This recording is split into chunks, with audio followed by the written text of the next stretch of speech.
Good morning. Now, hopefully we can get through this without someone saying you're on mute, Mark. So my name is Mark Brender. I'm co-chair of the Professional Development Committee of the Jewish Community Foundation of Montreal, alongside Shelley Smith. J'ai le plaisir de vous souhaiter la bienvenue à l'édition 2021 de la Conférence de développement professionnel. One of the priorities of the JCF is to help professionals better advise their clients and find tax-effective methods for planning, while at the same time creating opportunities for smart philanthropy. We value our relationship with professionals like you and are very appreciative of our partnership. We're pleased to see this level of participation on Zoom and look forward to an in-person seminar next year. I hope the material presented will enrich your work and professional relationships. I would also like to take a moment to recognize our Professional Advisory Committee for their help in crafting today's program. We really do hope you enjoy it. Nous souhaitons tout d'abord saluer nos conférenciers d'aujourd'hui. Our speakers today are Sharon Drucker, Rena Rosenek, Joshua Rubin, Rhonda Rudick, John Leonard, and Shlomi Levy. It's now my pleasure to introduce our first speaker, Sharon Drucker. Sharon is a business lawyer from Robinson Shepard Shapiro. Her areas of practice include M&A, purchase and sale of businesses, and debt equity-based financing of businesses, as well as other commercial transactions. She advises individuals, partnerships, corporations of all sizes doing business in Quebec, Canada, the US, and internationally. So please join me in welcoming Sharon. And I would highlight to you that we will receive questions via the chat, the Q&A function that you have accessible to you, and we'll be dealing with those questions at the end of the seminar. Thank you very much. Sharon, it's over to you. Thank you, Mark. So I have the honor, pleasure, relief of doing the first presentation, which means after I'm done, I can relax and listen to everybody else. So my subject is corporate transparency. Whoops, hang on, we went right past the first one. So the new and some not so new corporate transparency rules, and give you a little bit of background as to why this has become such a trend and where it looks like it's going. So the trend to increase transparency has three main instigating factors. And so the good old days of using beneficial ownership agreements and several shell corporations to hold properties is really no longer the case. The publication of the Financial Action Task Force, which is an international task force which looks at obviously financial matters and financial disclosure, had posted recommendations promoting new international standards for corporate transparency. The Panama Papers scandal, which everybody's familiar with from a few years ago, exposed what's called snow washing, which is using shell corporations in one jurisdiction, generally a tax haven, to launder money from another jurisdiction. And since Canada was involved, you get the snow washing reference. And lastly, Transparency International identified Canada as having lax anti-money laundering rules, which allowed snow washing to occur undetected. So beneficial ownership was often used for legitimate purposes, but it was also often used for illegitimate purposes. And in December 2017, the finance ministers at the federal, provincial, and territorial levels in Canada signed an agreement to strengthen beneficial ownership transparency, to ensure safeguards to prevent the misuse of legal entities, such as we were talking about, for several purposes: tax evasion, money laundering, corruption, and the financing of terrorism. And those were the concerns they were trying to address. And they came up with 6 points of agreement. One is that they would amend their respective legislation to ensure access to accurate and up-to-date information on beneficial owners, going right up the line to the true ultimate owners. Secondly, to amend their legislation to eliminate bearer shares and similar instruments, and to replace the existing ones by registered instruments, because bearer instruments were another way of doing this. The goal was to implement these changes by July 1, 2019. In some cases that has happened federally, in particular. Quebec is working on it, and I'll touch on that in a little bit. Some of the provinces have, some of the provinces have not yet implemented these changes. More political, the development of a joint outreach and consultation plan to coordinate engagement with stakeholders, including the business community, an ongoing assessment of mechanisms to ensure timely access to beneficial ownership data, and establishment of a working group to combat aggressive tax planning strategies, which would erode the integrity of the Canadian tax base. So federally, and these changes should be familiar to you since they're about 2 years old, the CBCA was amended to require federally incorporated privately held corporations to maintain and regularly update a register of individuals having significant control of the corporation, and to provide information to certain government authorities, including the police, the RCMP, CRA, etc., upon request.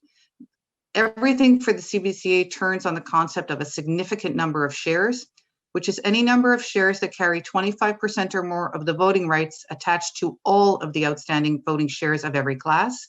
So it's not measured by class, it's measured as a totality, but only the voting shares, or any number of shares that is equal to 25% or more of all the outstanding shares, voting or not, measured by fair market value. The concept of an individual with significant control, which is what needs to be reported, is the holder of a significant number of shares, so falling into one of those two categories I just mentioned. The beneficial owner, somebody who has direct or indirect control or direction over a significant number of shares, or has any direct or indirect influence, which, if exercised, would result in control, in fact, of the corporation. So you're talking about things like veto rights under shareholders' agreements. You're talking about pooling agreements, voting trust agreements, things like that. One thing that's particular is that if there are two or more individuals which jointly hold a significant number of shares, either by votes or by value, then each of them will be determined to be an individual with significant control, and both of them must be reported. In Quebec, there is pending Bill 78. Now, Quebec has always been a leader in terms of disclosure. It was always the only jurisdiction where you could see who were the shareholders, directors, and officers. Most jurisdictions, you can see the directors, but nothing more, head office, and so on. And Quebec is now going even further to copy what's being done under the CBCA. So this bill would amend the Act respecting the legal publicity of enterprises, which is the reporting legislation.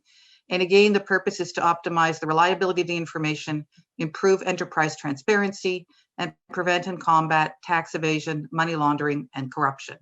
Once again, the notion of an ultimate beneficiary, so the language is a little bit different, but the idea is the same, is the holder directly or indirectly or beneficiary of 25% or more of the voting rights, is the holder, again, directly, indirectly, or beneficiary of 25% in value of the fair market value, has direct or indirect influence, which if exercised would result in de facto control. This is particular to Quebec, is the general partner of a limited partnership, even if, as is typically the case, they only hold one unit, and is a trustee or beneficiary of a trust, unless the interest in the trust is contingent on the death of another person, such as the settlor. And I'll leave trusts aside for now because it's going to be the subject of a specific presentation, but just to let you know that that does fall under the Quebec legislation. And once again, if there is an agreement to exercise joint voting rights, and collectively that would be 25% or more of the voting rights, so again, a voting trust agreement or a pooling agreement, each of those individuals will be considered an ultimate beneficiary, and it must be disclosed. So registrants need to declare certain information, and the registrant is the company, relating to the natural persons who are the ultimate beneficiaries. So name, domicile, or professional address, which is very convenient if you don't happen to be a professional like a lawyer or an accountant or what have you, and you don't particularly want your home address on the rec. Date of birth, type of control exercised, or the percentage of shares held, or being the beneficiary of a trust. So basically, what about the individual triggered the requirement to report, and the date on which they both became and ceased to be an ultimate beneficiary. So there's an obligation to keep this information up to date. Updates need to be done within 30 days of any modification, including professional address, and penalties can go up to $25,000. One thing which will be very unique in Quebec, and depending on your perspective, you might think is great or horrible, is that the public will be able to perform a search by the name of the individual and identify all of the enterprises to which an individual has a relationship, whether that's a director, officer, shareholder, partner, or beneficiary. So up to now, if you wanted to find out if Mr. X was involved in company Y, you would have to know the name of company Y in order to be able to check. Now, once the bill becomes law, you will be able to put Mr. X's name into the rec, and it will spit out a list of every enterprise in which Mr. X's name or Mrs. X's name appears. The Tax Act, as you all probably know as well, was modified, I'm talking about the Quebec Tax Act, in 2019 to require the disclosure of nominee contracts. And if you may recall, the application of the law was suspended for a little while until they got the regulations adopted, but it's been in effect now for some time. So any nominee agreement, and they're commonly used, as you all know, in real estate, but they can be used for other purposes as well, including shareholdings, has to disclose the following information using a prescribed form, which is available on the Revenue Quebec website in both English and French. So the date of the nominee agreement, the identity of all the parties and their addresses, a full description of the transactions or series of transactions which are covered by the nominee agreement, the identification of any person, whether it's an individual or a legal person, for which there are tax consequences relating to the transaction. So they could be things like who will ultimately receive the capital gain, who is receiving the income, and so on. And you have to attach a copy of any written agreement which sets out the parties' arrangement. The failure to disclose exposes the party which was required to do so, and the disclosure deadline is within 90 days of date of signature of the agreement. Pre-existing agreements, the delay to disclose them has already expired. We are still finding clients, truthfully, who are coming to us saying, I signed an agreement back in 2016, do I still need to disclose it? And we say yes, and that then raises the question about penalties. So there is an initial penalty of $1,000 plus an additional daily penalty of 100 up to a total of 5, so a total of 6 altogether for failure to disclose. We are still recommending to clients to disclose even the pre-existing ones that they are out of time to disclose. And I personally have not had any clients yet tell me that they've been penalized for doing so. So I'm under the impression unofficially that Revenue Quebec is giving a little bit of a grace period.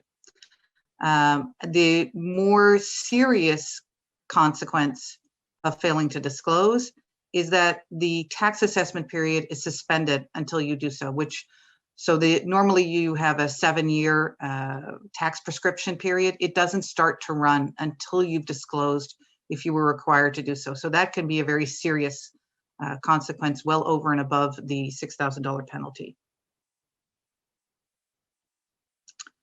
So what are the other provinces doing?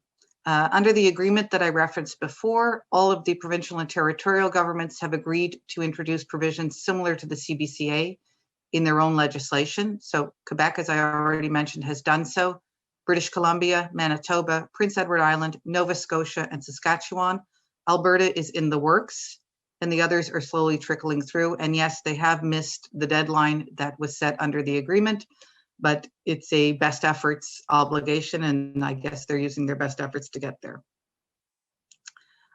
British Columbia in particular is a little bit different from the CBCA provisions. And one of the reasons I'm highlighting it is that a lot of us use BC unlimited liability companies for tax planning purposes. So not to digress, but as you know, there are 3 jurisdictions in Canada that have ULCs. Nova Scotia was the first, British Columbia and Alberta. And a lot of us use BC because it's one of the most flexible of the 3. So it's important to know that British Columbia has its own particular requirements. So it does not use share value as a criterion. It does not talk about direct or indirect control, but rotates around the right to elect, appoint, or remove the directors. And it does not mean that the individual has to control that themselves solely, but it's somebody who has the right to participate in that decision. So generally you're talking about voting shares. There is a fine of up to $50,000 for individuals who fail to complete the register, and $100,000 for non-individuals, so legal entities, corporations, partnerships, etc. British Columbia also is the first one to have adopted a Landowner Transparency Act. A lot of this is related to the fact that there was a lot of real estate purchases being done in British Columbia, and in particular in Vancouver, by offshore purchasers and using shell corporations. And there is a lot of concern about who actually is buying and owning this land. So the Landowner Transparency Registry under the Act, which is known as LOTA, is a publicly searchable registry. You can search by parcel identifier, and the public can identify and get information on reporting bodies and their interest holders. So land registry was always something that was accessible in the sense that you could see who the registered owner on title was. In Quebec, for example, we have the index of immovables, and you could always take the entity that you saw as a registered owner of the property and run that through the rec and see who was behind it. For other jurisdictions, that information was a little less available in terms of knowing who the shareholders were, and you could go up the chain if you were so minded. So now you will be able to search by parcel identifier, and you can also search in British Columbia by the name of an individual and see if they own any land. The government will have access to certain additional information which has to be reported but is not available to the public, which includes date of birth and social insurance numbers. So the notions are a corporate interest holder, which is somebody who owns or controls 10% or more, so it's a much lower threshold, of the shares in value or the voting rights. Beneficial owners is obvious, including those who have the power to revoke a trust in respect of an interest in land. And partnership interest holders, which is again similar to a corporate interest holder, people who have an interest as a partner or are a corporate interest holder in a corporation which is itself a partner. So who are the reporting bodies that have to file what they call a transparency report? Corporations, so it's all corporations, and the legislation says limited liability companies. It's not clear because the legislation is quite new whether they intended to exclude ULCs or intended to include them under corporations. Trusts, again, I will leave that for another presentation, but generally it's all types of trusts and all types of partnerships, and the exclusions generally relate to public bodies, government entities, and so on, crown corporations. So for each interest holder, the information to be disclosed includes the name, date of birth, social insurance number, tax number if they have one. So for a corporation, it would be their business number, for example, or the location of their principal residence, in the case of a corporation, head office, last known address and residency status, and again, the date on which they became or ceased to be an interest holder. So this is a little bit like a blend of the two Quebec provisions in the sense of what's available under the REC and what's available in terms of disclosure of nominee agreements. The disclosure deadline will be November 30, 2021, which is the first year anniversary of the adoption of the Act for anything existing prior to that date, and thereafter within 2 months of any transfer, with an ongoing obligation to update the information. So for example, if there's a change in who the interest holders are, or if there's a transfer of property, one of the consequences of failing to complete the report is that the registrar will refuse to register the transfer. So I thank you all for your attention. I want to specifically thank our articling student, Juliana Bouteau, who was of great assistance in putting together this presentation, and everything which is aesthetic about it, including the titles and so on, was her inspiration. So thank you, Juliana, and thank you everybody else. Thank you, Sharon. You finished exactly on time, a model speaker. So thank you for that. No hooks yet. Thank you. So our next speaker is Rena Rosenek from Richter. Rena started her career with Richter's assurance team, helping clients through complex assurance and advisory mandates. Following this, she joined Richter's tax team, where for over 10 years now, she's been working on Canadian tax planning and compliance for estates, trusts, individuals, and private companies, with a particular focus on estate planning and estate settlement. So please join me in welcoming Rena. Rena? Hi, good morning, everyone. Thank you, Mark. I'm just going to set up the clicker. There we go. Okay, so today I'm going to be talking about, here's the slide, new trust reporting and disclosure requirements. So it's for taxation years that are ending on or after December 31st, 2021. So this is for taxation years that will end at that period. And that basically means that we're looking at tax filings that would be due March 31st. And as we all remember, the last two March tax seasons were a little bit of a, with COVID and with the extensions, were definitely difficult. So anything we can do now in advance, so as a message to the trustees, as a message to the practitioners, for us to plan in advance and be aware of these now would be better. And more importantly, this December 31st, 2021, even though it's for that taxation years ending at that period, it actually was introduced in federal budget 2018, this proposal. So we are looking at it having an effect now for going forward for the December 31st, 2021 period.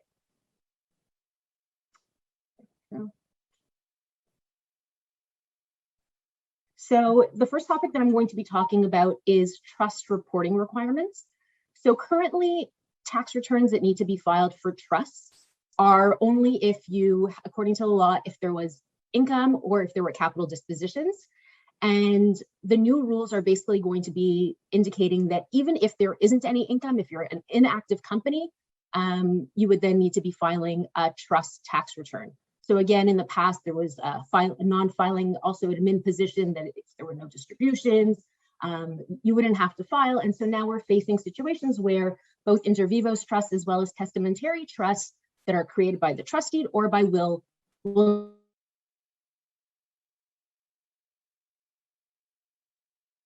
now need to be filing tax returns. So on the base was imposed was really just a penalty based on the income. And as I mentioned, since there was no income, there wasn't any tax. There wasn't any taxes to pay, and as a result, there was no penalties to pay. So as an example, some of the situations where you may have clients that tax returns, you might be a trustee where some tax returns maybe weren't filed in the past, would be really, let's say, an example of an estate freeze where there's a trust that is holding common shares, but since there was never any dividends that were declared on those common shares, you were never in a situation where you were required to file a tax return. But now, you'll need to file a tax return, including the trust deed, and as well as provide details of the private company shares. Another good example is trusts that were created just to hold a vacation property or an other home. Then in the past, again, there was no income, so you didn't have to file, but now we do need to file. And again, this is for taxation years ending December 31st, 2021 and going on. So my recommendation is to review those trust deeds and say, okay, well, have we been filing returns for these? And if not, to get all the paperwork in order.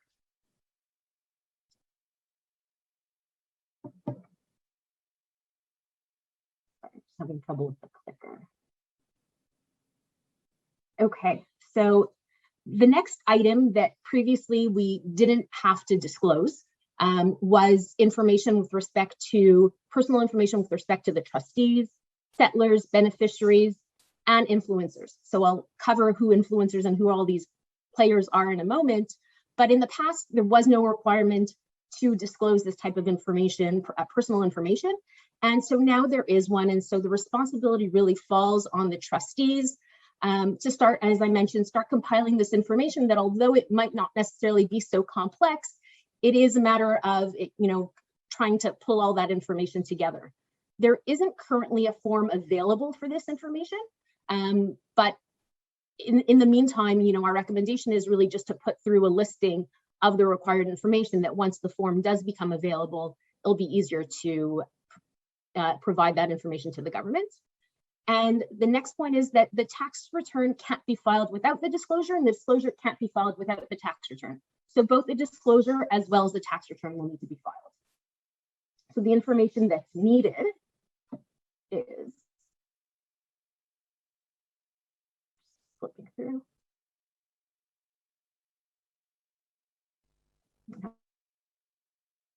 Having trouble with the clicker. There we go. So this may seem quite simple.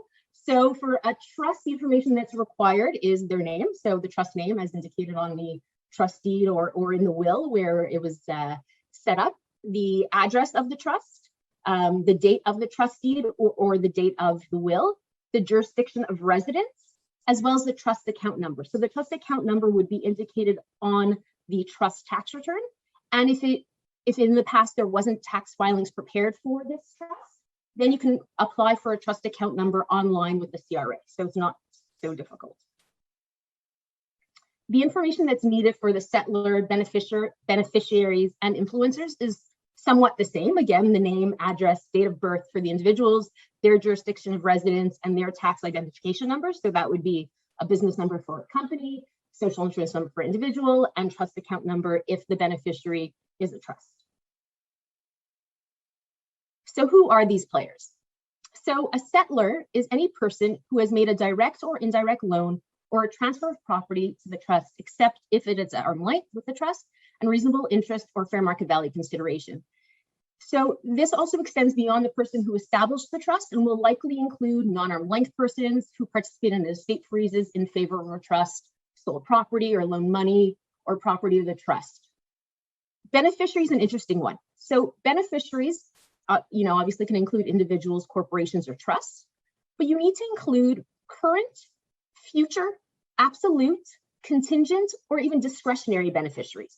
So take the example of a will where it names individuals as the beneficiary, but on the death of, then this person will receive it. So you need to even indicate not just the current, but future. Another important point is that in a lot of trust deeds, you might have where it indicates corporations controlled by.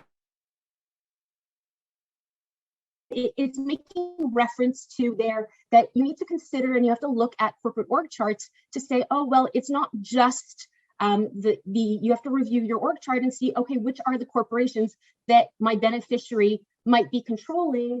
And as a result, you need to consider a lot more corporations and indicate all of those corporations in this disclosure. And then finally, influencer. Influencer is anyone who has the ability to exert influence over trust decisions regarding the appointment of income and capital of the trust. So that's an important one, that you really need to consider the appointment of income, if they have that ability for income as well as capital. And so an example that you might see of that is a protector role in a trust deed.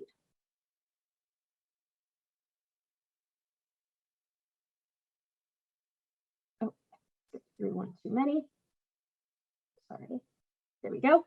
So who's actually, as we always have, who's not required to complete this disclosure and the trust filing? So I'm not going to go through this laundry list, but as you'll see, there's graduated rate estates, qualified disability trust, and the list goes on with other entities as well. So what's a graduated rate estate? So that's an individual has passed away, and an estate is formed, a testamentary trust. And to the extent that it is designated and it exists for a period of 36 months, then you may be able to get this exemption of not having to do the disclosure or the tax filings. But note that beyond that 36-month period where you no longer are a graduated rate estate, then you actually will then need to start completing that disclosure and ensure that your tax filings are prepared. And the other two that I really want to bring to your attention is if it's been in existence for less than 3 months at the end of the year, or if the trust has assets with less than $50,000, and that would be made up of only cash, government debt, obligations, or publicly traded securities. So those are the different trusts that wouldn't have to do the filing.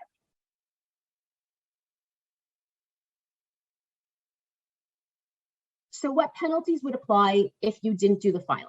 So as I mentioned, there's obviously the penalty for not filing when you have income, and that would be a percentage of it. But in the case of the disclosure, it's now based on a non-filing penalty, and the penalty would be $25 for each day, up to a maximum of $2,500. Note that there's also a gross negligence penalty. So take the example of a vacation property that might be valued at over $1 million. And the trustees decide that they don't want to complete the disclosure, or they don't have the information necessarily, and they don't complete it and are assessed a gross negligence penalty. That could be up to, on this $1 million example, up to $50,000. So it could be quite steep.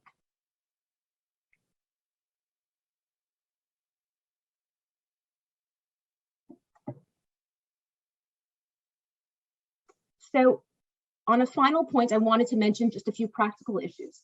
So as I mentioned, there's trust that if you don't have a fair market value in excess of $50,000, that trust might not be funded, and as a result, you don't need to complete the disclosure.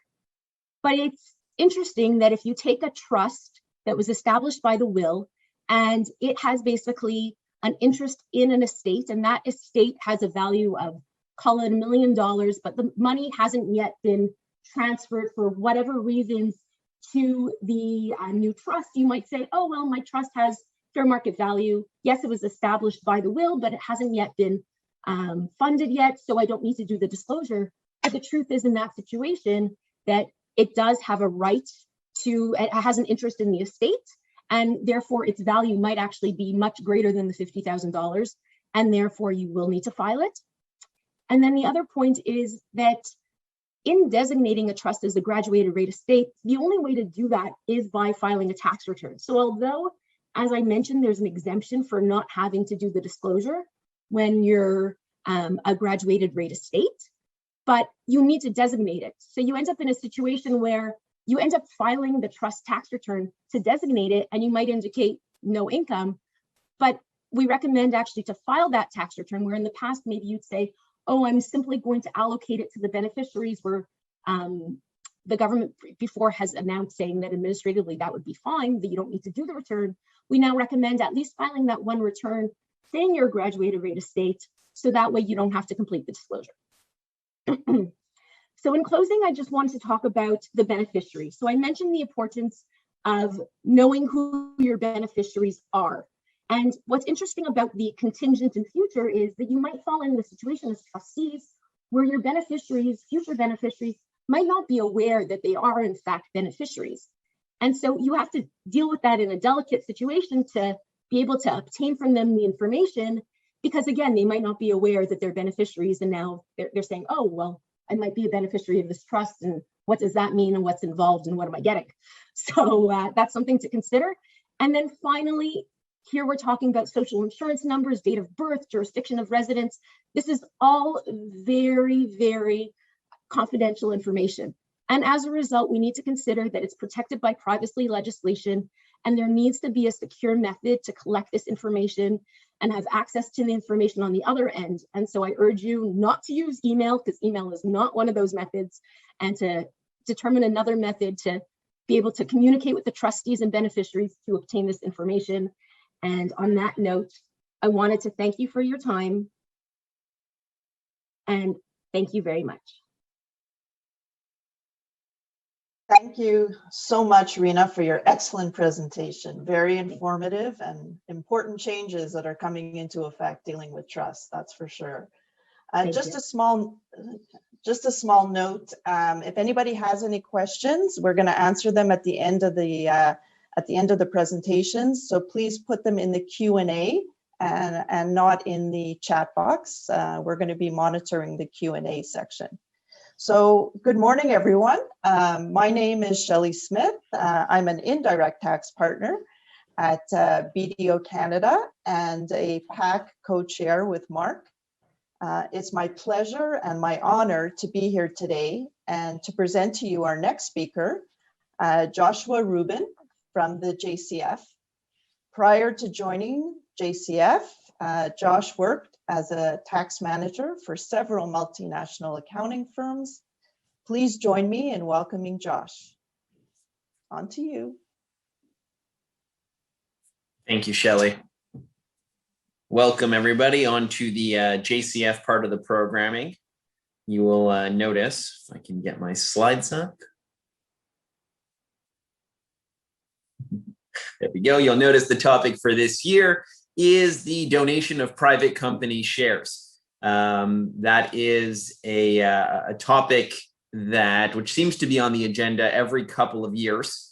But for a reason, it's still a very underutilized gift. And so I only have 10 minutes with you today until they usher me off with some, Oscar acceptance speech music. So the purpose of this presentation is really to pique your interest, to keep this type of gift front of mind. It's not a deep dive on the numbers. We can do another session. We spend an hour and a half, 2 hours. We can go over all the complexities. But really what we're talking about today is that there's a major opportunity. There's an untapped market for donation of private company shares. Corporate value, as you know, isn't always easily monetized. It's an opportunity to now free up some of the capital that's been trapped. And it's an opportunity for professionals, the people on this call, to have deeper conversations, a different kind of conversation with their clients to bring them new opportunities. So, I'm talking about the rare triple win. It's a win for philanthropy. That's, what the JCF is here for, the getting more money to charities to promote philanthropy. It's a win for the clients because you're offering them tax advantages that might not have otherwise been available. And it's a win for you. It's a win for you as an advisor to bring this type of strategy to a client when they might not be hearing about it or seeing it in other places. Everybody knows about donation of publicly traded securities. Most of our clients use that, but donation of private company shares, still underutilized. And the last note for this morning on the agenda is alarm bells. I think about my first accounting teacher, and when he wanted to drive a point home, he would make a ringing sound. I'm not going to do it here because you're going to have that stuck in your head for the rest of your lives like I do. But whatever sound you want to attach to it, different things that you should have these alarm bells going off in your head to be like, wow, this is a great opportunity to talk about a donation of private company shares with my clients. So hopefully you can get that alarm bell sound going. This is what private company CEOs think, and you can take it with a grain of salt, but 70% of private and family business owners are planning to sell or pass on their business over the next few years. This was in 2020, this study. I'm sure you're seeing it already. We're seeing it at the JCF. A lot of activity, a lot of people selling their business, a lot of people passing on their business, succession planning. This is the hot topic. You're seeing it. I don't think it's just the JCF that's seeing it, but we're doing more gifts structured around someone selling their business or someone passing on their business. So, why should I be paying attention right now? It's because this is happening all around us. So we're going to talk about identifying the opportunity, the who, what, where, when, why, how. A little bit of the how, not so much the how, but the real big important one is the who. Successful family business owners. You know them, you're working with them. And it doesn't necessarily have to be the most philanthropically inclined individuals. They could be giving modestly in the past, but now they're going to have this opportunity that they never had before to give a transformative gift, whether it's on a sale of a business or whether it's on another type of structured gift. But you're looking for people that have successful family business owners. You're looking for someone who's done an estate freeze in the past. Our favorite planning here that we've all done to create a trust, you move the common shares over so the rest of the family can benefit. When you're going to secure the preferred shares, I'm sure you have most of your clients who've done this. Well, that's a great kicker for knowing that they can do a gift of preferred shares. Or gift of private company shares, which I gave away the next thing. But the other thing we're looking for is a critical moment. And this is alarm bells going off. Succession, somebody going through a health scare, the sale of the business. As I mentioned before, we're seeing more and more of these critical moments because of what's going on in the world right now, that more people are coming up with these critical moments going, okay, I got to start talking to my advisors about this. I'm seeing what's going on here. So these are some of the factors that you're looking for in identifying the opportunity, the who. And the what, I just mentioned it in passing before, preferred shares. You can do some possibly pulling some strings with a gift of common shares, but 99% of the time we're talking about a gift of preferred shares. What's next on the agenda? When?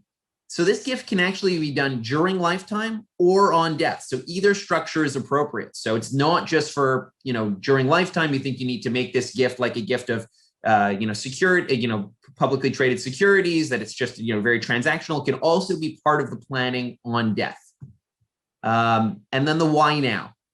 Aging clients, not just the critical moments, but you look at demographics, we have aging clients and tax plans are maturing, and tax advisors are looking for capital gains outcomes. And this you'll see in a simple example coming up that this creates a capital gain. It's not a dividend outcome, so it's a way to also create capital gains by giving this donation. Gift structures. You got the easy, medium, and complex. The easiest gift, and it's the one we're going to look at today, is a gift during lifetime with an immediate redemption. It's cut and dry. The donation is made. The shares are redeemed. There's no continuing interaction between the charity and the donor, and it's very clean. The medium is gift on death with immediate redemption. So there's other things that need to be worked out there with the estate and other things, and where the gift is going to be used, the donation tax credits are going to be used, and things like that. And then more complex, anything with a delayed redemption period. And it's something we do at the JCF, as a public foundation. It's something that we can do with a holding period. We're going to look very briefly into the complexities around that, but anything with a delayed redemption starts getting a little bit tougher. So a simple example here, the mechanics of a preferred share donation. You see that Ms. A has a private co. In let's say many years ago, she froze the value in a trust by doing an estate freeze, took back 10 million of these Class A preferred shares. Those Class A preferred shares have low puck, but a full redemption value of 10 million. So she wanted to take a portion of those preferred shares, donate it for $1 million, and she had cash in the company. She's going to be able to donate a portion of those Class A preferred shares, get the donation tax receipt, create a capital gain, and the company is actually going to get a dividend refund.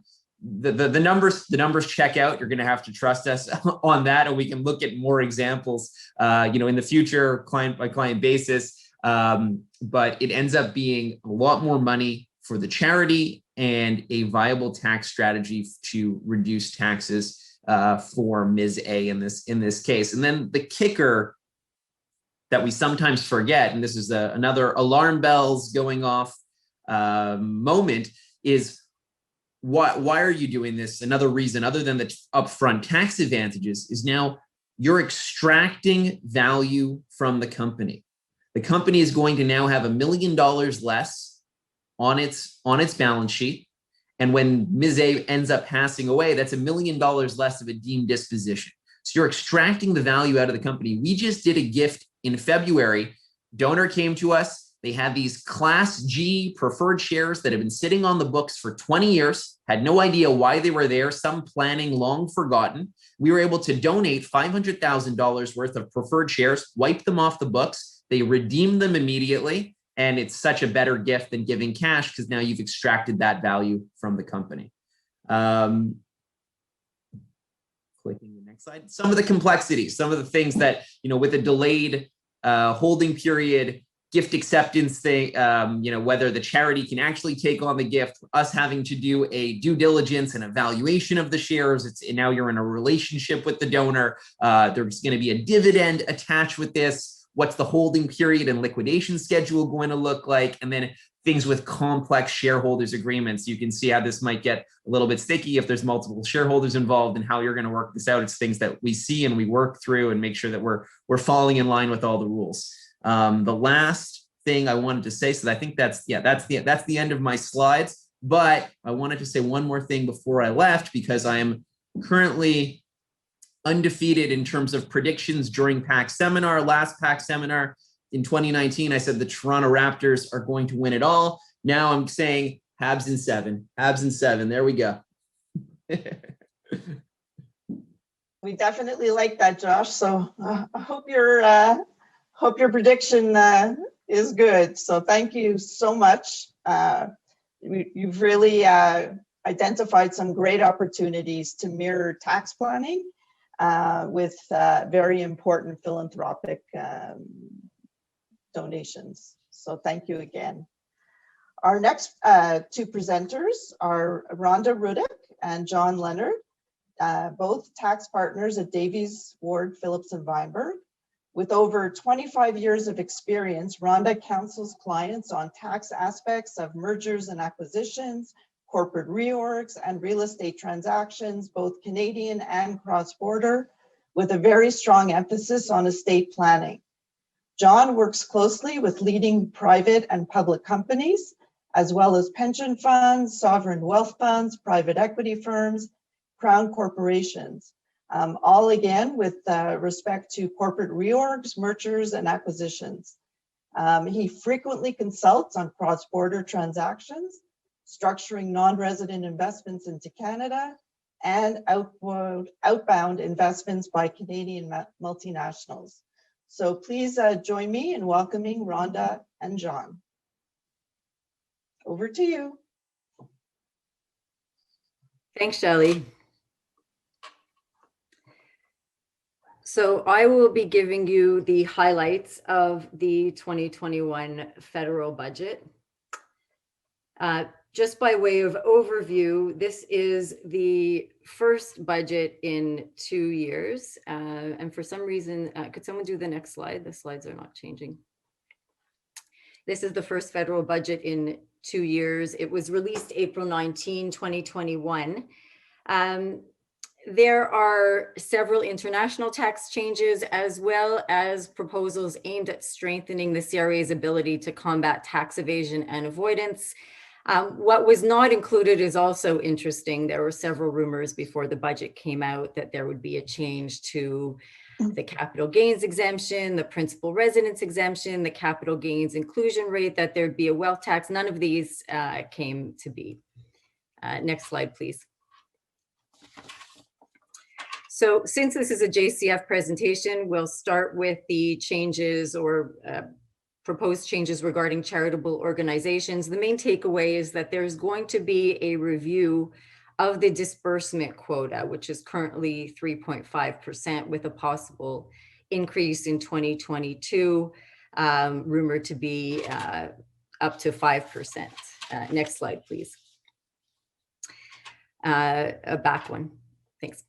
Okay, so one of the main changes is there are 3 new reporting requirements in the budget, and these are intended to ensure that the CRA is notified of what they consider aggressive tax planning strategies. So firstly, there's changes to the reportable transaction rules, which as they stand had 3 hallmarks that are relevant, and if 2 of the 3 were reached, then a transaction could be a reportable transaction.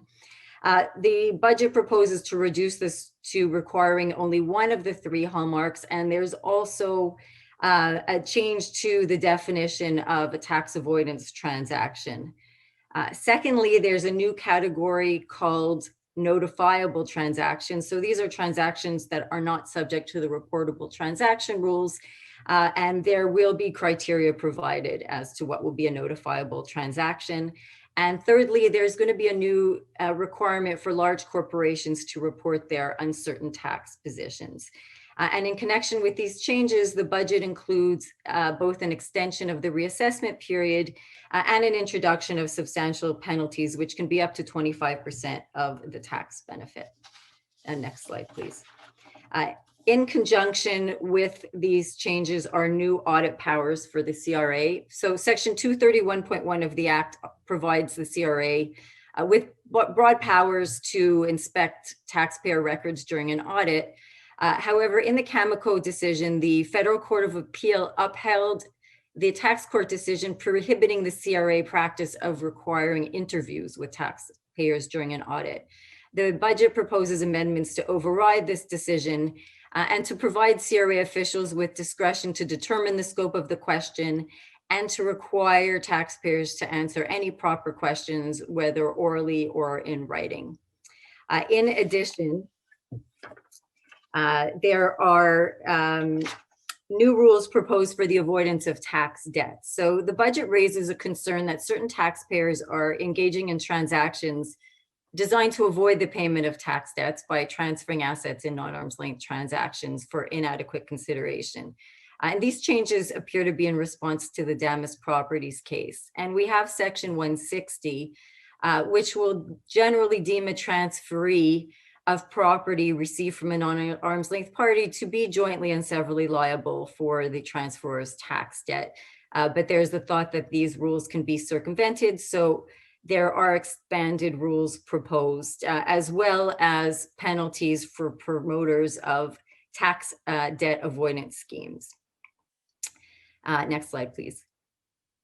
And in conjunction with these new powers, there's also additional funding for the CRA. First of all, the budget proposes to fund the CRA with $230 million over 5 years to improve the CRA's ability to collect taxes. And this is anticipated to bring in $5 billion of additional taxes over the next 5 years.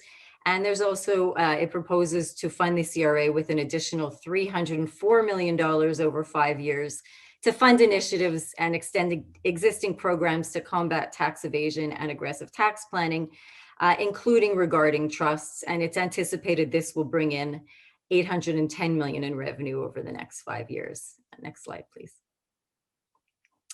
So on the international front, there's 3 relevant changes. The first is hybrid mismatch arrangement rules. So these target cross-border structures that take advantage of differences in the tax rules under the laws of 2 or more countries. So under these rules, payments made by Canadian residents under a hybrid mismatch arrangement would not be deductible to the extent that they give rise to a deduction in another country. So this basically neutralizes any planning with a mismatch. In terms of the transfer pricing rules, there's an intended change to the transfer pricing rules to respond to the Federal Court of Appeals decision in Cameco, which basically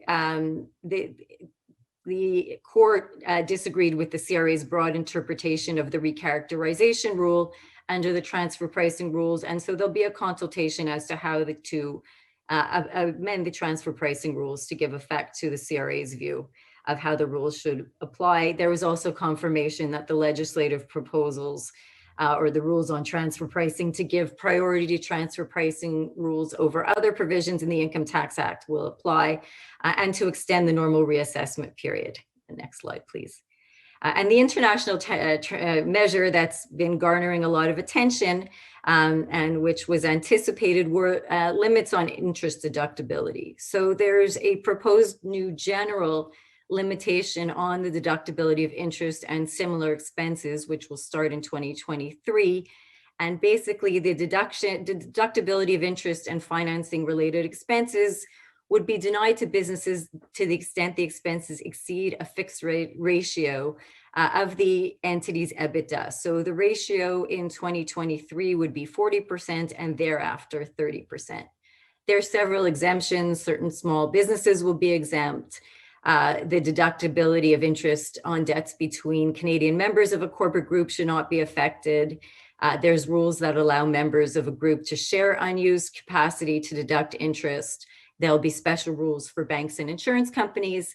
And there's a potential exemption for industries who can demonstrate that a higher limit is appropriate.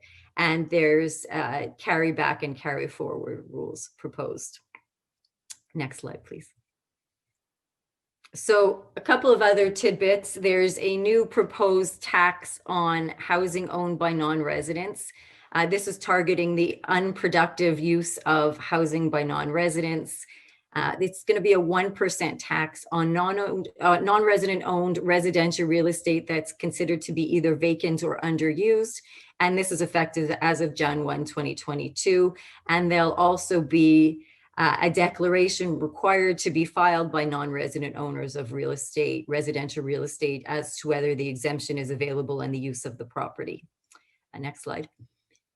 So the budget also proposes a digital services tax. This was contained in the 2020 Fall Economic Statement, and it's aimed at large corporations providing digital services starting Jan 1, 2022. And it would be a 3% tax on any domestic or foreign business that has global revenues of in excess of 750 million euros and revenues associated with Canadian users of more than $20 million. And this is a temporary measure until an acceptable multilateral approach comes into effect. Next slide. And lastly, there is a new luxury tax. So this is a tax on the retail sale of new luxury cars and personal aircraft priced over $100,000 and boats priced over $250,000. And the tax is lesser of 10% of the full value or 20% of the value over the $100,000 or $250,000 threshold. And to add insult to injury, the sales tax applies to the purchase price plus the luxury tax. And with that, I thank you very much.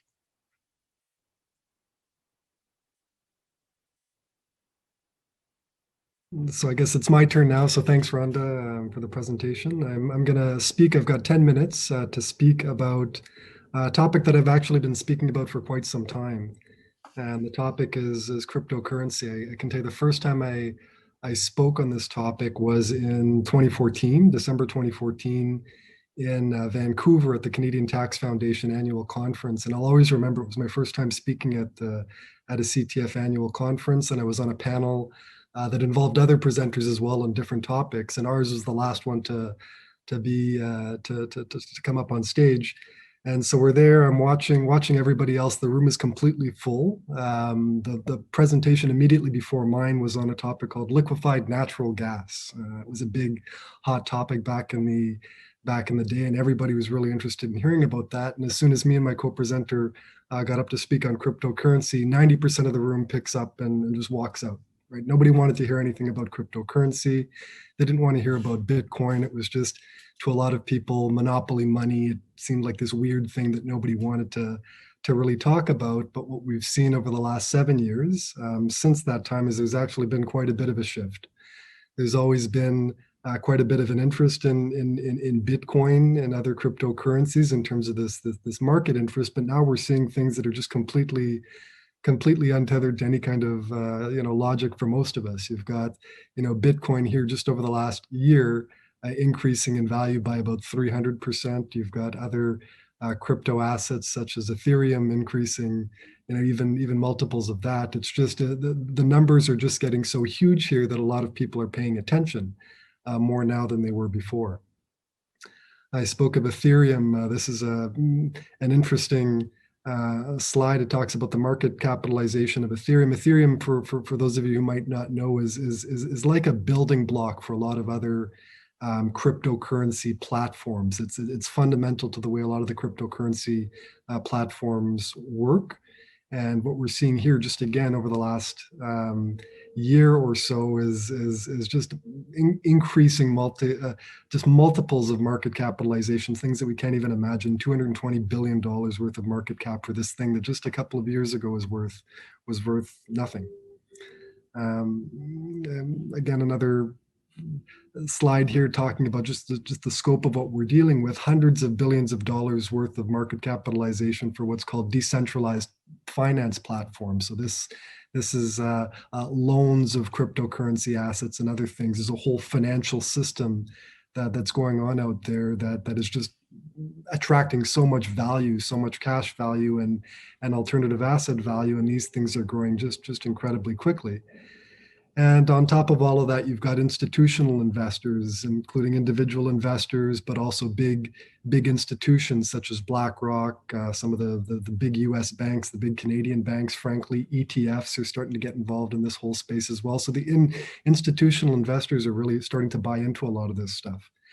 And even beyond that, we've got, next slide. We've got the CRA looking into it quite a bit as well. Just in the last few months, the CRA has started to really ramp up its audit activities with respect to cryptocurrency and people who deal in it.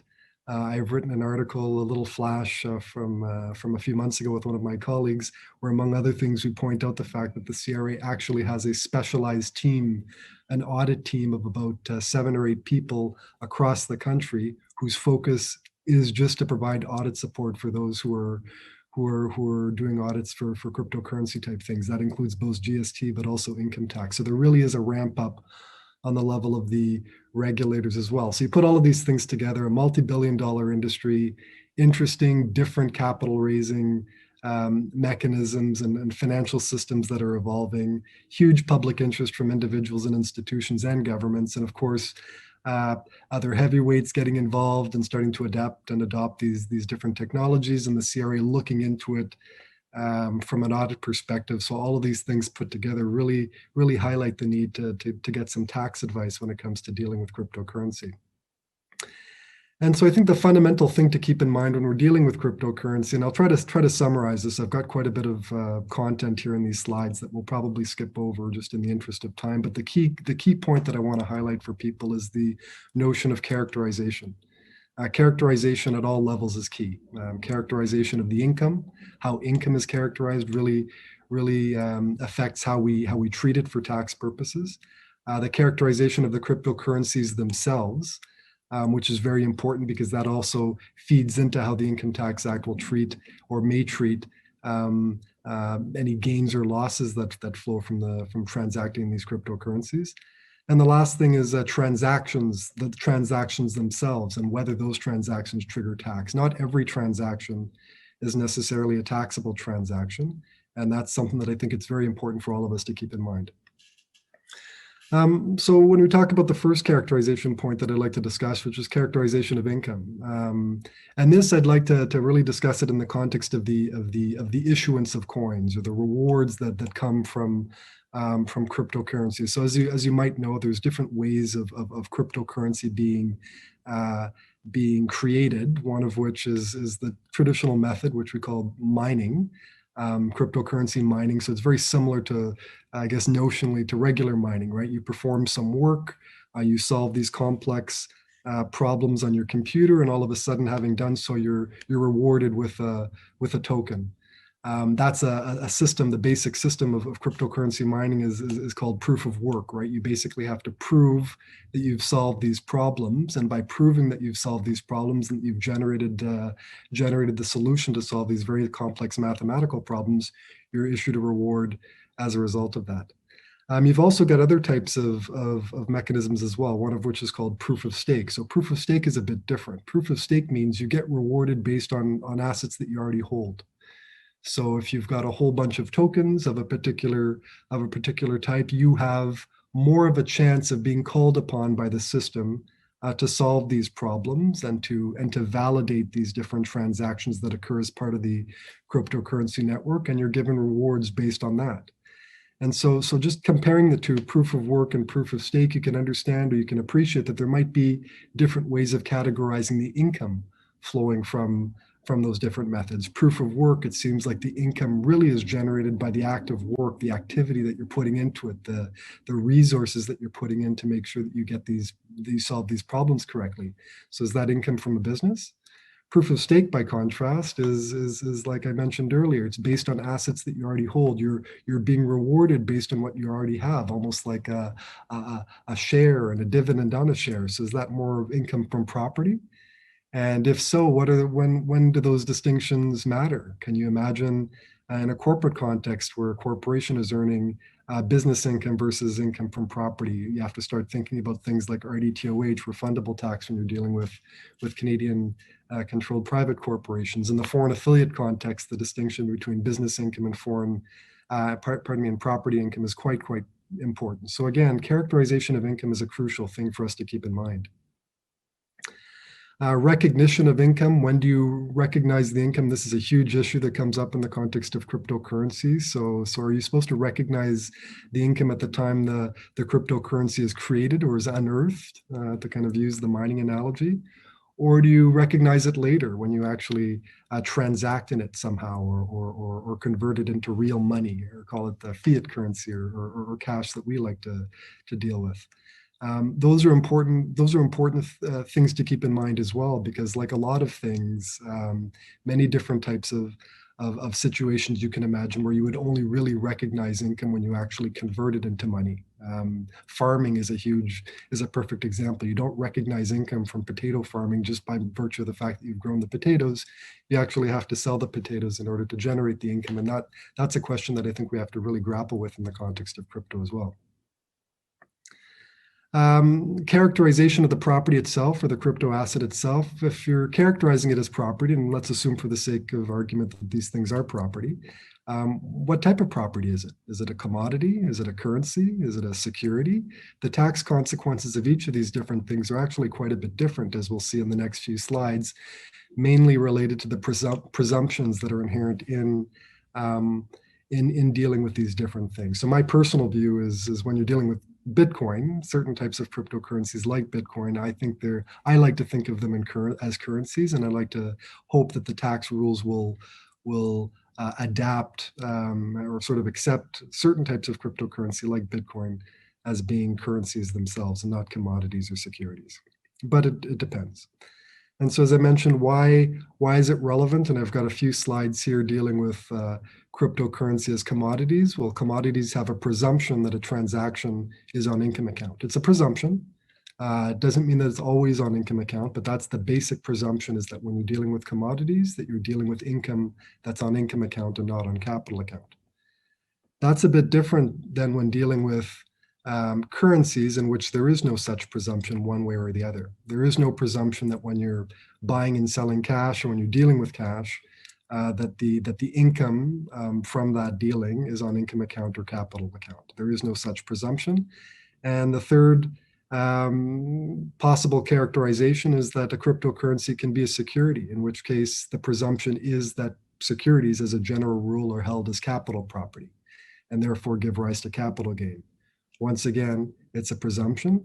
There's rebuttable presumptions that are rebuttals that can be made to these presumptions in the case of dealers in securities, in which case a securities dealer is treated as on income account. But again, the basic presumption, when you're looking at the three different types of things, might lead you to decide whether or not a particular transaction is on capital account or on income account.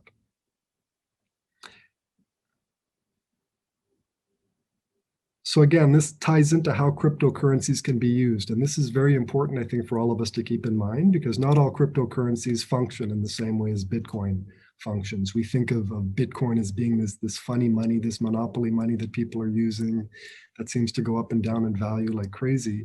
But not all cryptocurrencies or crypto assets actually function like Bitcoin. There are crypto assets that function more like utilities. They grant the users the right to receive a service, to be traded, or to do things with these utilities. There are cryptocurrencies that actually do function as securities. So they grant the user the right to actually receive some kind of income stream over time, or distributions over time, much like a share or much like a debt instrument.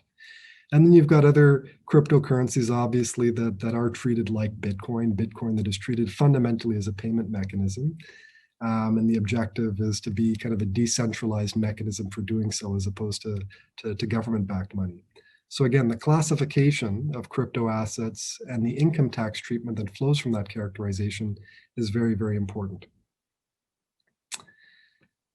And just maybe briefly, one thing I want to highlight for people, I'm sorry, next slide, is that the international community is focusing very much on virtual currencies as well. So about 8 months ago, back in October 2020, the OECD released a report where they started really a discussion topic, much as the same way they dealt with a number of years ago when they started the BEPS action items. They start kind of releasing these reports to start a discussion. And one of the discussions that they'd really like to start having is how to deal with cryptocurrencies. How do we generally classify these things? How do we more specifically classify certain types of currencies, and how to deal with the different characterization issues that I mentioned earlier in my presentation? Also dealing with emerging issues. So certain types of transactions, as I mentioned earlier, may or may not attract tax. The loan of virtual currencies, for example, should the lending of virtual currency itself be a taxable event? That's something that I think a lot of people are trying to think through, myself included, Rhonda included. We're working on this particular issue right now, whether or not these things ought to, these types of transactions ought to attract tax in the first place is something that the OECD will also be looking at as a fundamental issue. And then broader considerations for policymakers. I think it's very, very important. I know some of you might have clients who deal with cryptocurrencies who have a ton of questions, and the sad thing is most of us just don't have concrete answers for them because there's very little guidance that's been given by the tax authorities or other policymakers on this. So I think one of the OECD's action items is going to be really to provide a framework for making policy considerations public for people, so that people have a more standard understanding of how these things ought to work in a more coordinated way internationally. So that's my presentation. Again, if you have any questions on crypto, more than happy to discuss it after this presentation is done. So thanks very much. So thank you both, Rhonda and John, for your very informative summary, both of the recent budget changes and updates on crypto. It's really tough to keep up to date in the ever-changing tax world. So thank you again for your presentations. So we're going to move on now to a different topic. Every business welcomes referrals, and the Jewish Community Foundation is no different. Most of the foundation's growth has come from happy clients talking about the services that the JCF offers and how tax-wise and easy it is to manage philanthropy in this way. Many referrals come from professionals like you, and when that happens, we would like to recognize them for their commitment to philanthropy. Introducing the concept of planned giving doesn't have to be daunting. It can be as simple as asking the following question: have you thought about philanthropy in your estate planning? The professionals we honor today have succeeded in doing just that, and many charities across all sectors are benefiting from that conversation.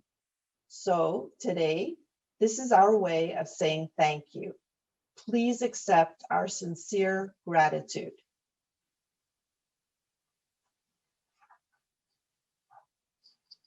So, Pierre Allard, Isaac Ben-Isri, Marc-André Blais, Mark Brender, Spencer Clark, Louis Grossbaum, David Cacon, Stuart Korn, Miles Lutner, Sheldon Miller, Howard Oxenberg, Barry Pascal, Danny Ritter, Rhonda Rudick, Steve Sabag, Bram Schiller, Tony Spano, Sean Sprocket, Joseph Suissa, Jeffrey Torrey, Adam Weinstock. Thank you all again for helping the success of the Jewish Community Foundation. So we are now going to move on to our next speaker. Our next speaker is Shlomi Levy, partner at Levy Salas. So Shlomi was the co-founder of one of the leading cross-border tax and estate planning law firms in Canada prior to founding Levy Salas. His practice is dedicated to US and Canadian tax and estate planning for individuals and corporations. Canadians doing business in the US real estate transactions for Canadians, Americans living in Canada, domestic and international trusts, international taxation, corporate law, and, believe it or not, cryptocurrency transactions as well. So please join me in welcoming Shlomi. Thank you, Shelley, and good morning, everybody. You'll excuse my voice to follow on Josh's comments. I went to the game last night, promised myself not to scream, and knowing I was going to be speaking, and those overtime games they take the best out of us.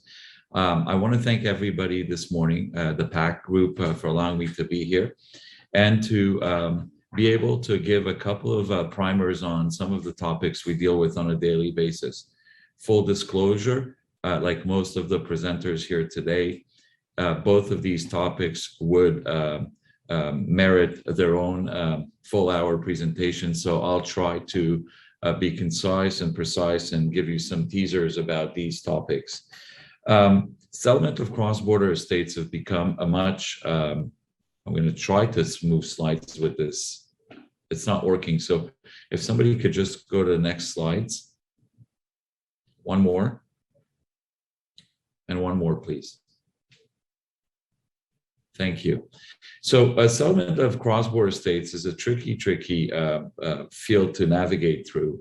And we definitely want to make sure that we have the right information. It all starts with whether or not your domestic will is valid in different jurisdictions. And when we look at places like Canada, United States, and Israel, where we have offices, you have to look at the validity of each will in each jurisdiction, whether the language corresponds. Israel has the Hebrew requirement. The US has requirement for executors or liquidators to have to post bonds. And you want to keep in mind the time consumption, the cost associated with such settlement of estates, and more importantly, the risk of having multiple wills in multiple jurisdictions. A quick example, first clause in every will says that I hereby revoke any and all prior wills executed by me.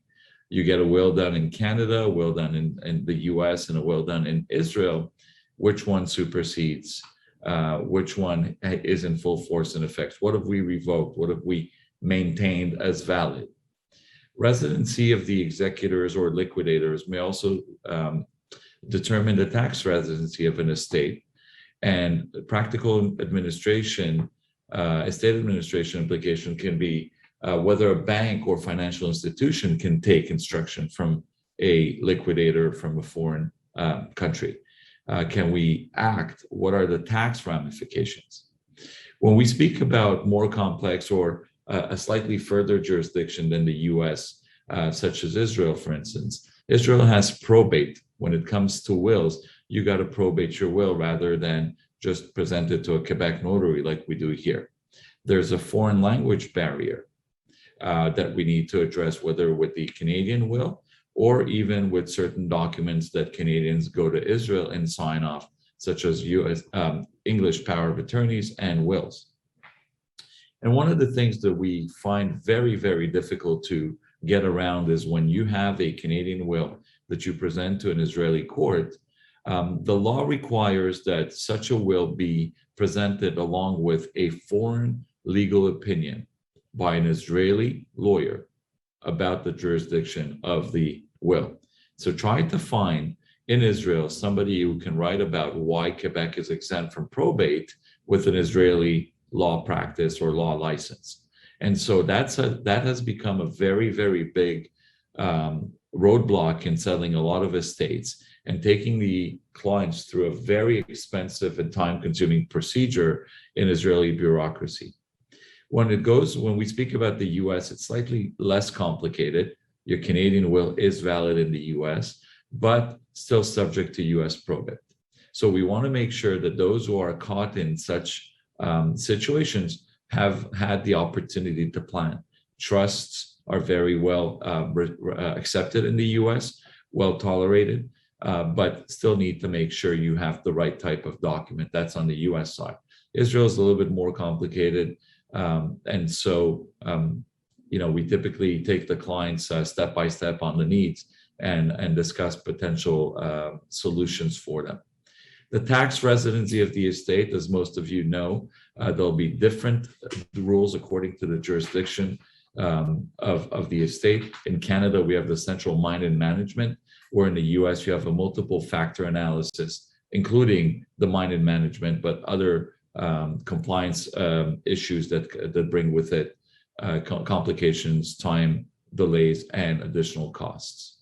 Once we hit the tax questions, we obviously have that famous deemed disposition rule in Canada, but we do have to deal with US estate taxes and a bunch of additional filing requirements, both at the federal and the state level, depending on where we're dealing with the situation. And the famous clearance certificates are obviously a nightmare nowadays, especially since the COVID kicked in. Canada, we're still waiting for clearance certificates on foreign nationals for the last couple of years. And the IRS is now taking over a year to issue clearance certificates for 706 and A's. One of the big issues of having foreign beneficiaries or foreign even liquidators or executors to an estate is the withholdings and the tax obligations on both sides of the border. So we definitely want to make sure we don't get trapped in these situations.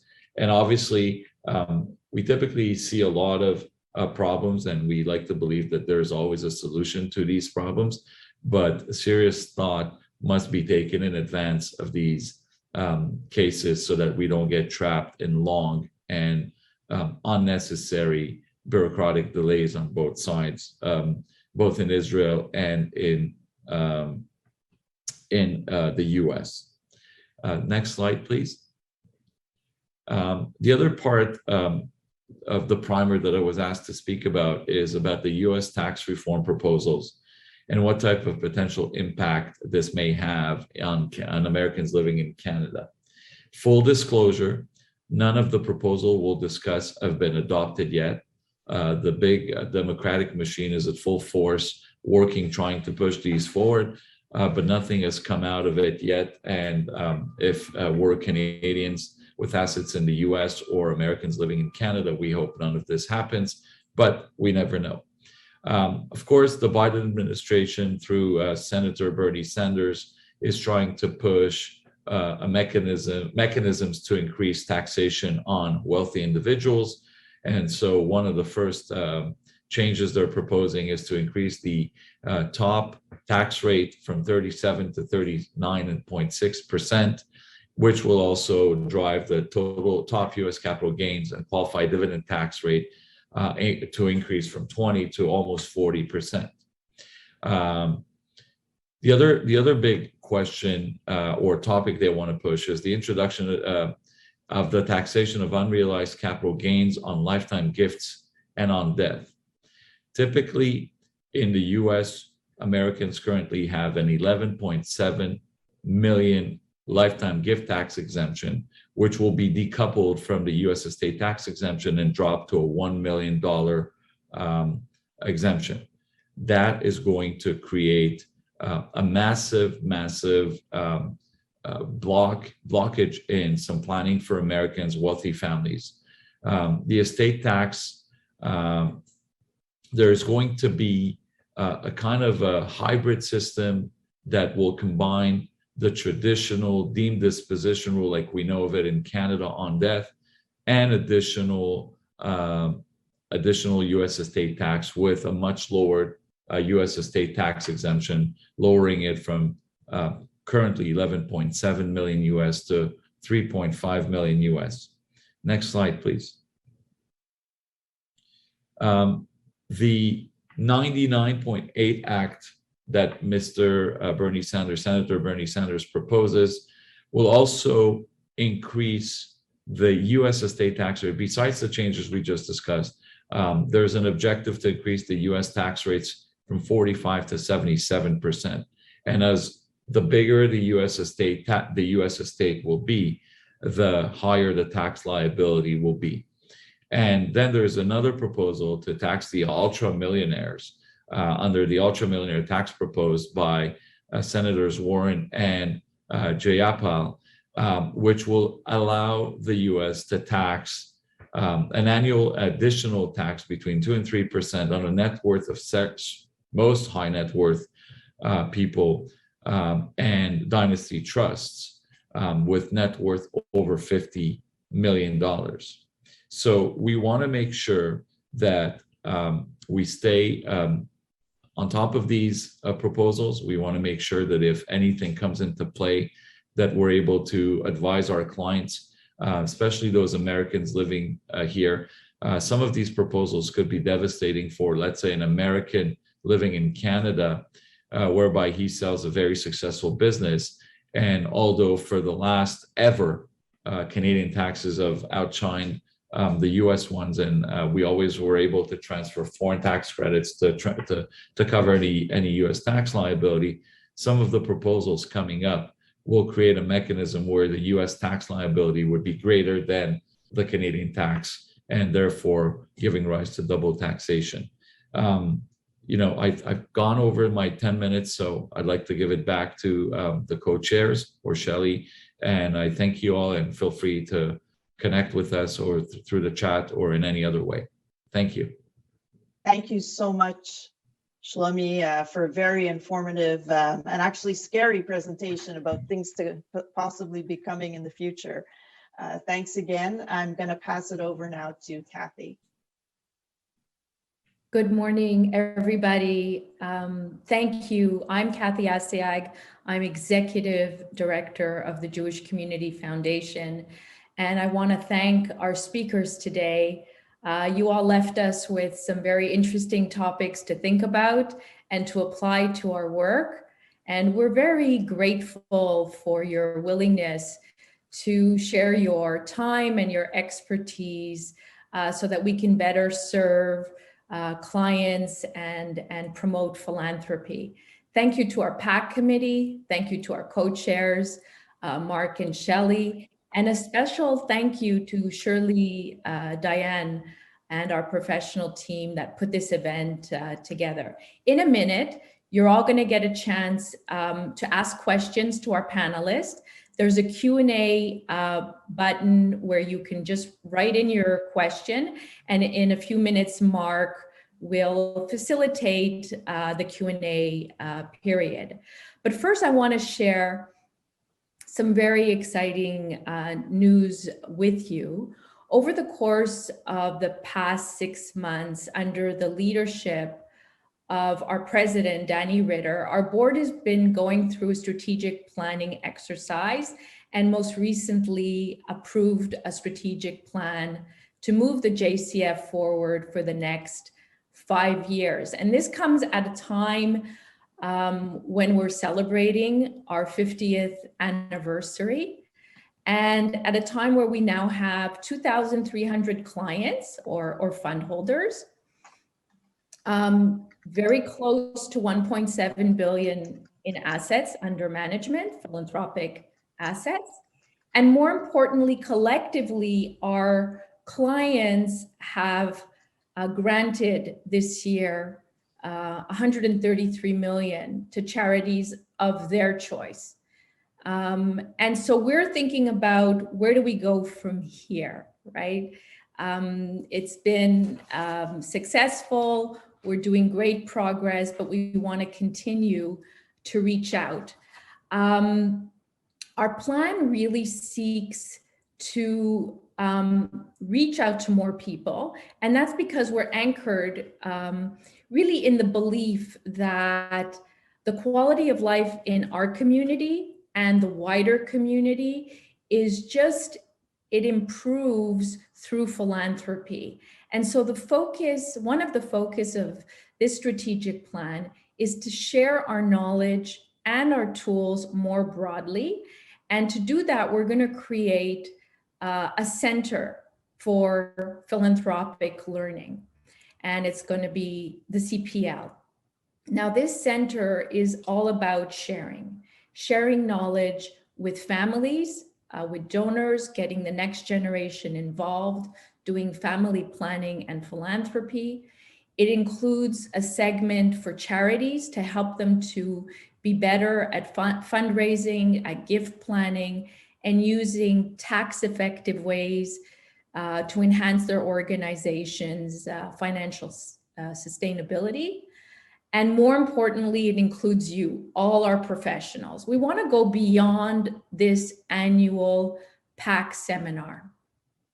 Our professionals will be available to come to you, to your firms, to meet with your clients, and on a regular basis or as often as you need, so that we can share our knowledge, our tools to benefit your clients and to provide highly tailored ways of saving tax, planning for the future, and creating more philanthropy.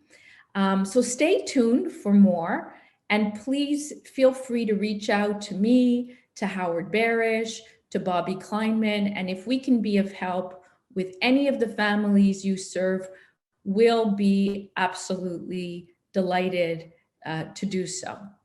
And so thank you very much for your participation today. And we're now going to move back to Mark, who will facilitate the Q&A. Thank you.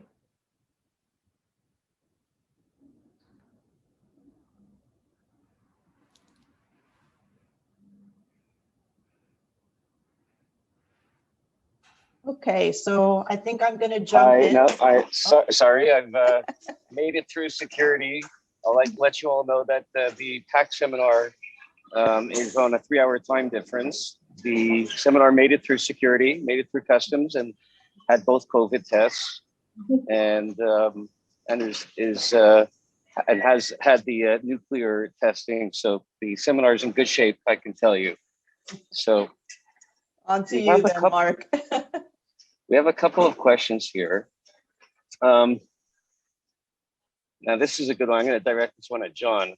On a cost-benefit analysis, at what point the value of crypto is beneficial to consult a tax lawyer?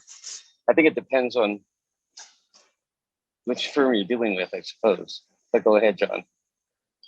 Yeah, no, I saw the question come through a few minutes ago. I mean, it's obviously depends a lot on the client and their risk or their tolerance for risk. We've got lots of clients who don't like to take any tolerance for risk. So when you're trying to kind of determine whether or not their cryptocurrency holdings or their transactions in cryptocurrency holdings are going to be subject to tax, they'll prefer and generally tend to follow whatever limited guidance has already been given by the CRA, and so they'll just try to stick to that.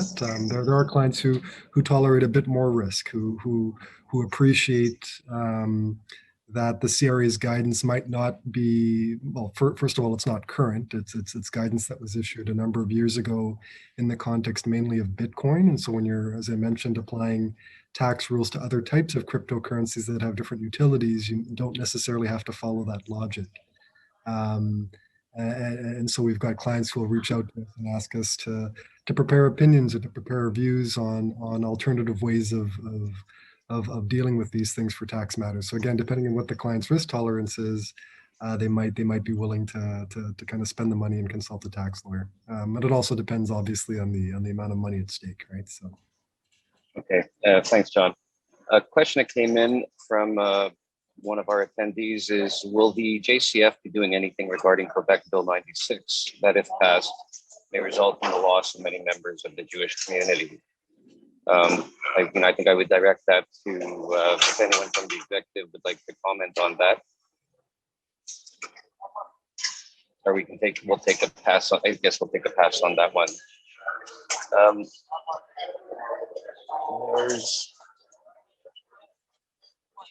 There's a comment that came in about the illegal tax evasion. So I'm not sure exactly what that question relates to. So if the writer would like to specify, we'd be happy to deal with that.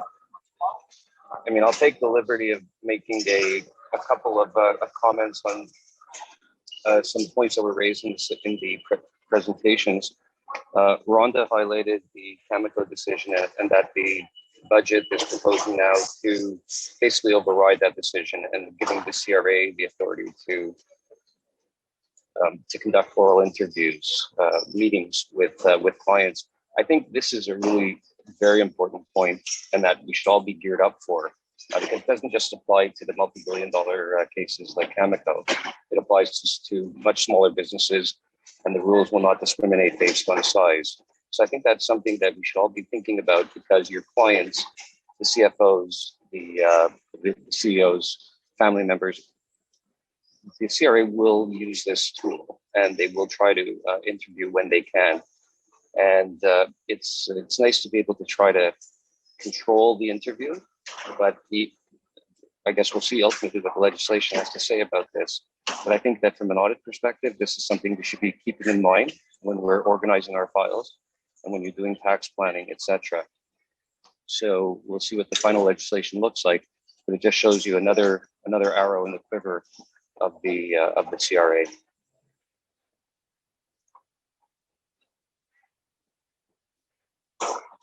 Okay, well, Actually, on that note, Actually, Mark, if I can just jump in, there was one very interesting question that was addressed privately, but I think it would be important for everyone to hear it. So I think it goes back to Sharon's presentation, but it says here, if an Ontario nominee company is involved in a nominee arrangement with Canada Inc.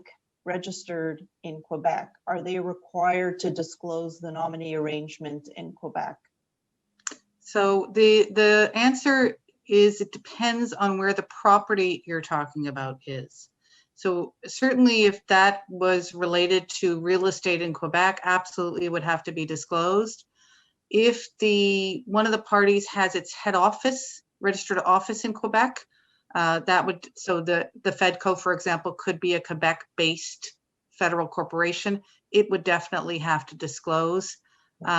If the parties have no connection to Quebec other than that one of them is registered to carry on business in Quebec, but the transaction in question has nothing to do with Quebec per se, so it's not shares of a Quebec company, it's not an interest in Quebec real estate or Quebec other physical property, I would say that in that limited situation, no. So it's really a question of the linkage to Quebec. Thank you, Sharon. Mark, do you want to close off or? Well, sure. So I guess I do not see any new questions that come in. Johnny Israel. Okay, so sorry. So the question did come in, and the question is, if avoidance is supposedly legal, is there an attack on aggressive avoidance? So, I mean, I can take a crack at that or leave it to one of our panelists. The short answer to that is yes. Aggressive avoidance is what all of these rules are about. The disclosure rules in Quebec, the increased disclosure rules federally, the GAR penalties, the enhanced GAR penalty, and that was announced as part of the recent budget. All of these tools are really geared at aggressive tax planning, and so I think that the message to all of us, especially having the luxury of dealing with two tax authorities in Quebec, the feds and the Quebec Revenue Agency, it's quite clear that Quebec has clamped down by the prescribed transactions, for example, that were mentioned earlier. It's clamped down on aggressive tax planning. So as I like to say, if you're going to do sophisticated tax planning, you better be prepared to put up a sophisticated defense, because you'll be put to the task of defending your tax plan. So on that note, on behalf of, go ahead. John, we have a question from John Israel. If you just want to unmute, John, and ask your question. You want me to be unmuted or? I think it's John. No, it's talking permitted. John Israel Galambos. Go ahead. Still unmuted. Muted. It was bound to happen at some point during this presentation. We managed to get this far without you're on mute. It's pretty good. Although no one told me that I was on video mute before, but that's okay. Okay, I All think right, he's so- having a hard time connecting, so yeah, so Mark, maybe we do wrap it up. Okay, so thank you, everybody. Thank you to our presenters. Great, informative presentations, really good. And thank you, everyone, for attending with great attendance. And we look forward to seeing you in person and online over the next year. Thank you. Yeah. Have a wonderful and safe summer, everyone. Bye, everyone. Bye-bye.